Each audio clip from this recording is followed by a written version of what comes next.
આપણે ગુજરાતીઓ કોઈ દિવસ કપડાં ફેંકતા નથી, કોઈ દિવસ પોતા બનાવી, ગોદડા બનાવી કાં તો વાસણવાળાને આપી દે. પણ મારી પાસે હજી એક ટ્રીક છે. આ જૂના કપડાં આપીને હું બ્રાન્ડેડ શોપિંગ કરીશ, એ પણ એક્સ્ટ્રા ડિસ્કાઉન્ટ સાથે. યસ, કેમ કે રિલાયન્સ ફેશન ફેક્ટરી ફરીથી લઈને આવ્યું છે અનબ્રાન્ડેડ ટુ બ્રાન્ડેડ એક્સચેન્જ ફેસ્ટિવલ. અહીં માત્ર જૂના કપડાં જ નહીં, ઓલ્ડ શૂઝ, સાડી કે લગેજ આપો અને મેળવો ₹500 સુધીનું એક્સચેન્જ વેલ્યુ વાઉચર્સ, જે તમે ન્યૂ શોપિંગ સાથે રીડીમ કરાવી શકો છો. અને સૌથી મજાની વાત તો એ છે કે ન્યૂ શોપિંગ પર અપ ટુ 50% ઓફ પણ મળે છે.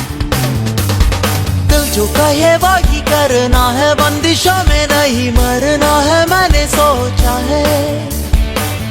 અહીં મેન, વુમેન અને કિડ્સ માટે પોપ્યુલર બ્રાન્ડ્સના આઉટફિટ્સનું હ્યુજ કલેક્શન અવેલેબલ છે. સાથે ફૂટવેર અને લગેજમાં પણ ઘણા બધા ઓપ્શન્સ મળી જાય છે. અને હા, 1999 ની શોપિંગ પર ₹2499 નું આ સફારી બેકપેક પણ મળશે ફક્ત 499 માં. વધુ માહિતી માટે સ્ક્રીન પર આપેલા નંબર પર મિસ કોલ કરો અને સ્માર્ટ શોપિંગ માટે આજે જ વિઝિટ કરો રિલાયન્સ ફેશન ફેક્ટરી.